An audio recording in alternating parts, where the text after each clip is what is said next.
Salut, nous c'est Claire et Flo. On est partis à l'aventure sur les routes d'Amérique du Nord. Dans cette vidéo, on vous emmène faire un bout de chemin avec nous.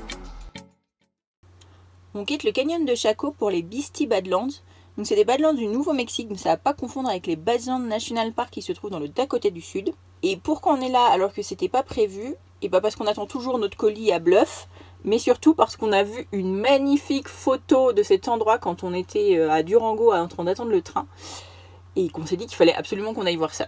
Et on a bien fait parce que les couleurs et les paysages étaient clairement à la hauteur de cette image qu'on avait vue en photo. Et ces paysages si particuliers sont dus à leur histoire géologique.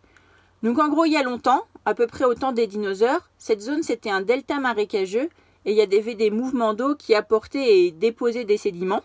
Ensuite, le climat a changé, la zone s'est complètement asséchée.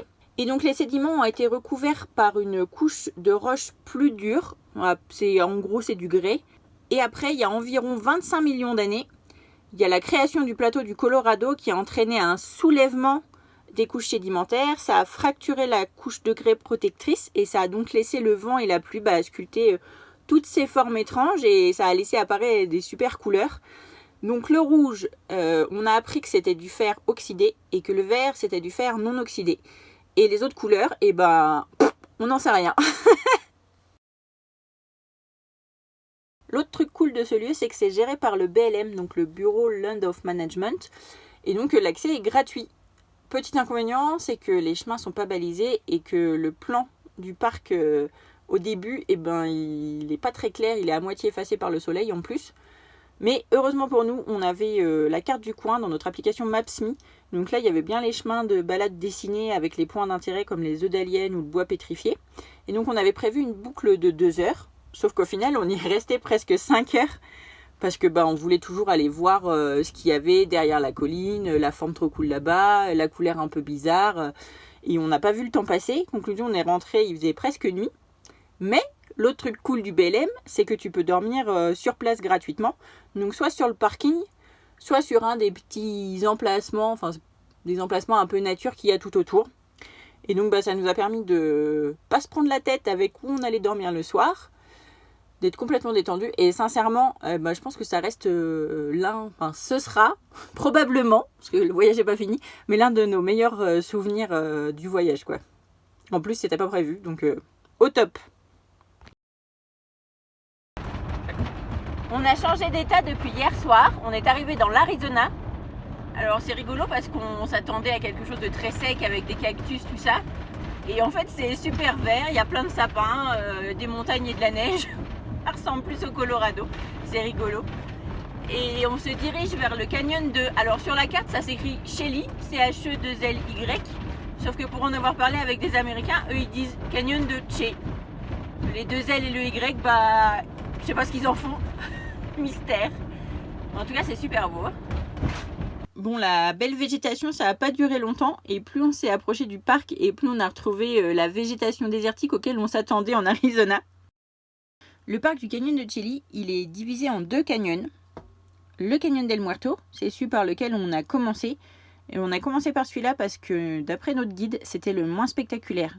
J'avoue que quand on est arrivé devant les premiers belvédères, nous, on a trouvé ça juste grandiose.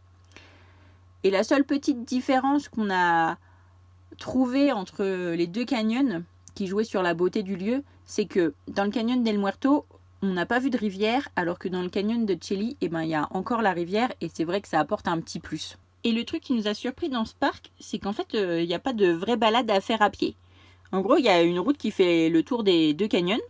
Il y a des belvédères, tu t'arrêtes en voiture, tu fais 100 ou 200 mètres à pied et tu as une vue magnifique sans te fatiguer le moins du monde. Alors nous, on avoue qu'on a trouvé ça plutôt cool. On aime bien faire des balades, mais quand on n'a pas à les faire, c'est bien aussi. On a apprécié.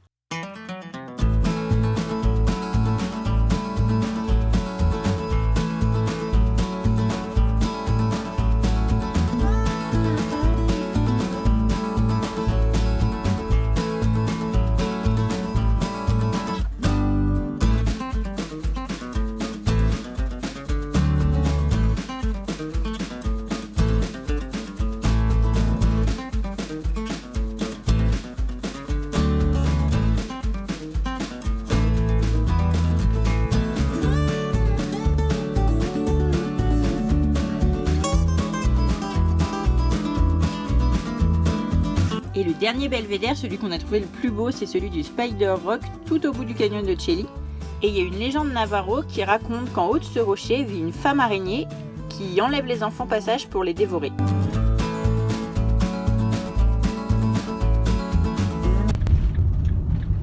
On continue notre remontée vers Bluff et la route nous fait passer à côté de Monument de Vallée.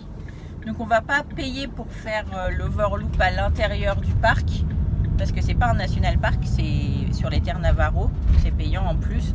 On va juste contourner ça, donc on aura une vue plus éloignée.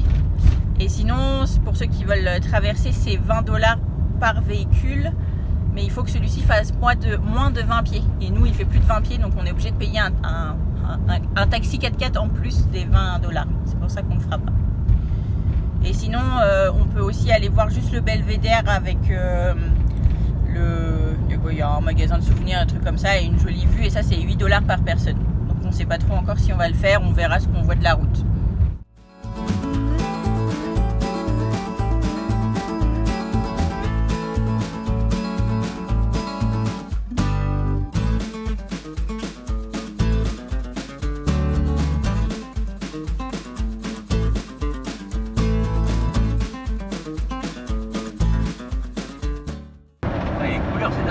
Mais les couleurs, ouais, c'est office. Entre le orange, le vert et le rouge, là, le bleu du ciel. On est en approche. Ouais, je voyais ça beaucoup plus serré. Ouais, non, c'est très large, hein. Ouais, tu vois, moi je voyais des défilés comme dans Lucky Luke, quoi. Et le monteur, ce Maurice, là. Ouais, franchement. Il est là, la poule! En tout cas, Lucky Luke, c'est de la menterie, hein, parce que les petits Indiens qui font tomber des pierres et qui bouchent le canyon, c'est pas vrai, hein, parce que là, ils font tomber une pierre, il suffit de contourner la pierre, hein. Ça bouge pas trop le canyon, hein.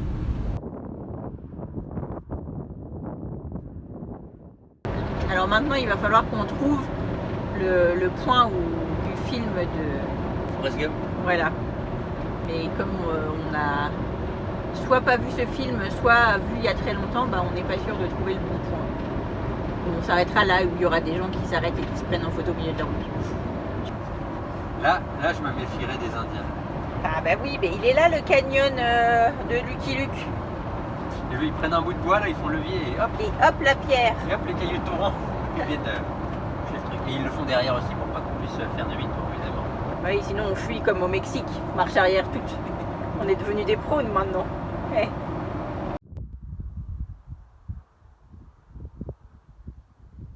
Ça y est, on l'a trouvé. Ah oui, il y a un petit Jean au milieu de la route. Du coup, on a fait comme tout le monde, on a attendu qu'il n'y ait plus de voiture et on s'est jeté sur la route pour prendre la photo.